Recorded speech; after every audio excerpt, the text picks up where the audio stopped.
Nah, buat teman-teman semua nih yang mungkin sekarang sedang terpuruk, yang sekarang mungkin sedang jatuh, yang mungkin sekarang terlilit hutang, yang mungkin sekarang dalam kondisi minus, yang mungkin sekarang dalam kondisi kesusahan, kebingungan, jatuh sejatuh-jatuhnya.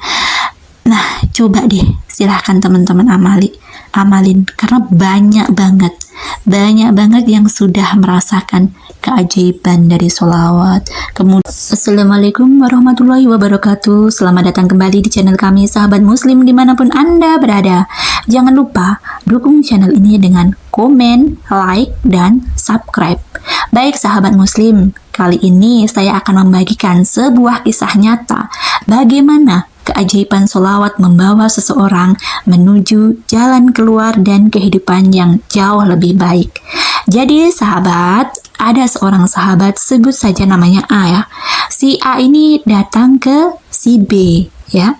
Si A ini mengadukan masalahnya, di mana beliau ini baru aja mendapatkan project, tapi baru juga di cancel gitu loh. Jadi gimana ya, projectnya baru deal kemarin, tahu-tahu besoknya di cancel tanpa alasan ya. Nah, yang projectnya yang tinggal bayar juga tiba-tiba klien nggak mau bayar. Jadi beliau ini dapat telepon dari kliennya kalau si klien ini nggak mau bayar, nggak mau tahu, pokoknya nggak mau bayar gitu jawaban si klien itu. Akhirnya si A ini kan bingung banget ya. Ya Allah, kenapa kayak gini nih? Si project A tiba-tiba batal, si project B tiba-tiba tidak mau bayar. Terus kayak dia merasakan ada beberapa masalah yang datang bertubi-tubi gitu. Akhirnya dia ini datang ke si B, dia curhat sama si B. B, kenapa ya? Aku ini kan rajin sholat 5 waktu nggak pernah bolong, bahkan juga tahajud, juga duha, baca Quran setiap hari. Tapi kenapa harus menerima ujian kayak gini? Kenapa harus mendapatkan satu masalah seperti ini gitu? Kenapa tiba-tiba klien pergi, tiba-tiba ada yang mau bayar, tiba-tiba keluar masalah-masalah seperti ini gitu. Nah, si B ini akhirnya ngomong ke dia, coba deh kamu koreksi diri ya. Jangan dulu menyalahkan klien kamu. Kamu koreksi diri kamu. Kadang kesalahan terbesar kita itu adalah merasa tidak bersalah. Dosa yang paling dosa adalah merasa tidak berdosa gitu loh. Jadi sebenarnya mungkin kamu ngelakuin kesalahan, mungkin kamu ngelakuin dosa, tapi kamu itu nggak menyadarinya.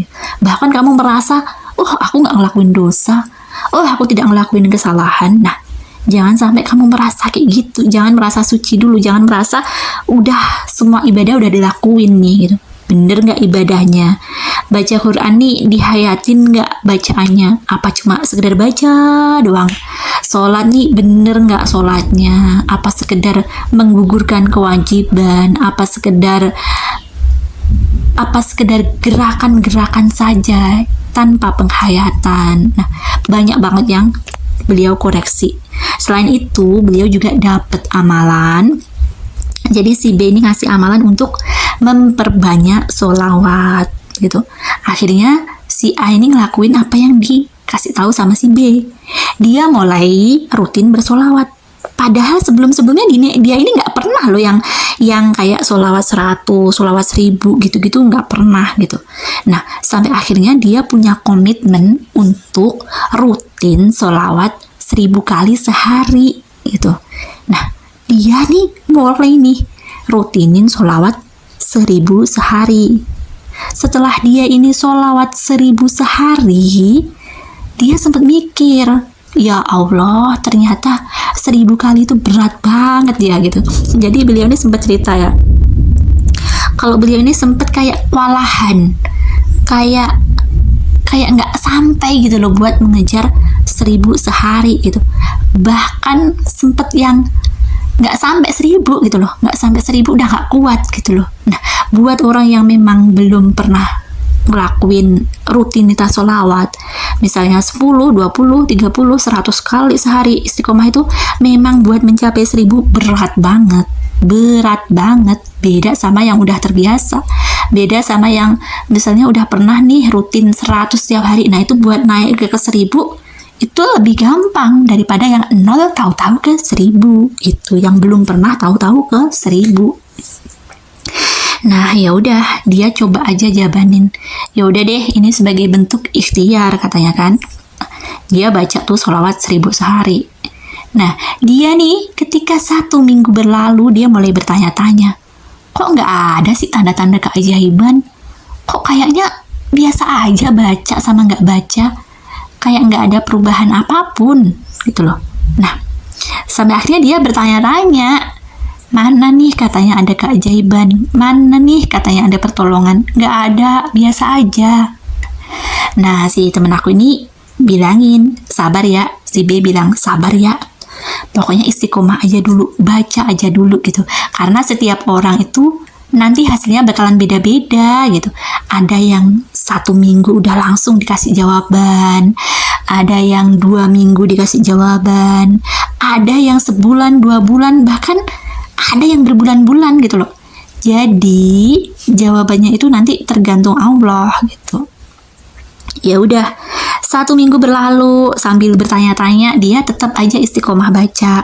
Meskipun tadi ya, meskipun sempet juga dia ini nggak sempet terkejar 1000, tapi dia ini istiqomah, dia mencoba untuk mengejar target 1000 sehari gitu. Nah, pada saat itu beliau ini belum mengenal tasbih digital. Jadi beliau ini ngitungnya pakai apa coba? Pakai kertas yang dipotong kecil-kecil, jumlahnya 1000 ya. Jadi dihitung satu-satu gitu. Allahumma sholli ala sayyidina Muhammad, Allahumma sholli ala sayyidina Muhammad. Nah, itu dikumpulin satu-satu tuh kertasnya gitu. Nah, sampai akhirnya 2 minggu berlalu, 3 minggu berlalu, dan di hari ke-24 nih, di hari ke-24 tiba-tiba beliau ini dapat WA. Nah, di WA tersebut si klien yang dulu tuh nggak mau bayar itu tiba-tiba manggil dia, besok bisa nggak ke kantor saya gitu. Nah, otomatis dia ini kan langsung aja pergi dong, pergi ke kantornya si bapak itu. Tanpa pikir panjang, dia nggak ada tuh nanyain tentang project yang belum dibayar itu, dan si kliennya itu juga nggak ngebahas itu gitu loh. Si klien, dia kan tadinya si A ini mikir kalau si bapak itu kan bakalan ngebahas pembayaran yang belum dibayar itu. Ternyata dia dipanggil ke situ tuh buat dikasih project baru. Jadi yang lama itu udah nggak dibahas, seolah-olah nggak pernah ada gitu loh. Dan si bapak itu ngasih projectnya, tahu nggak berapa? Nilainya ini 7 kali lipat dari nilai yang tidak mau dia bayarkan dulu itu gitu. Jadi ya udah, si A ini mikirnya ya udahlah, masa lalu itu anggap aja itu sebuah kesalahan gitu, sebuah koreksi, sebuah pembelajaran bagaimana kerja yang profesional, bagaimana membuat sistem pola kerja yang tidak merugikan salah satu pihak gitu.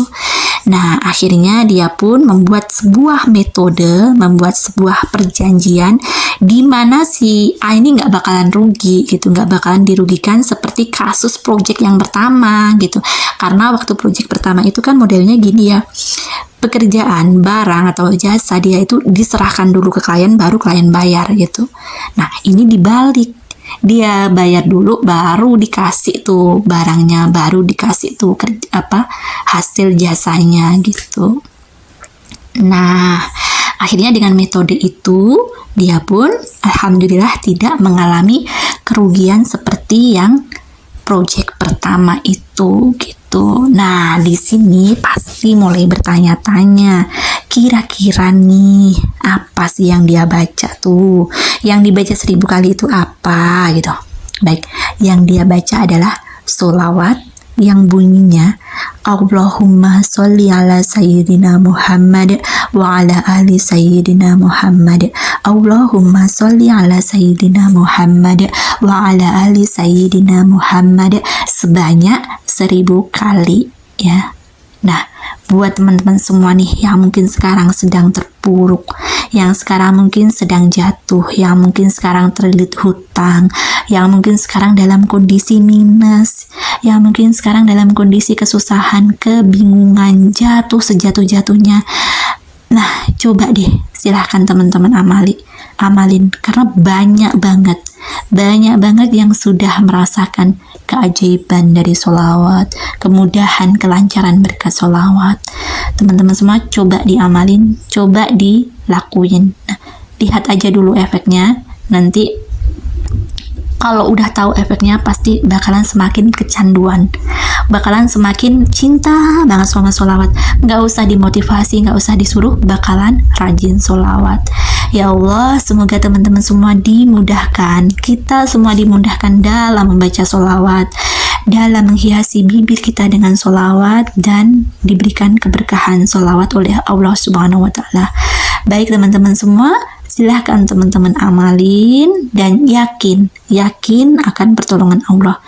Nah, jangan lupa dibarengin juga dengan ibadah yang lainnya, ya. Sholatnya dibenerin, tahajud duhanya juga coba ditambah, meskipun tidak setiap hari, tapi coba diistiqomahkan, misalnya seminggu 2 kali, seminggu 3 kali. Nah, diatur aja sesuai dengan jadwal dan kemampuan teman-teman semua. Baik teman-teman semua, sampai jumpa di video selanjutnya, dan wassalamualaikum warahmatullahi wabarakatuh.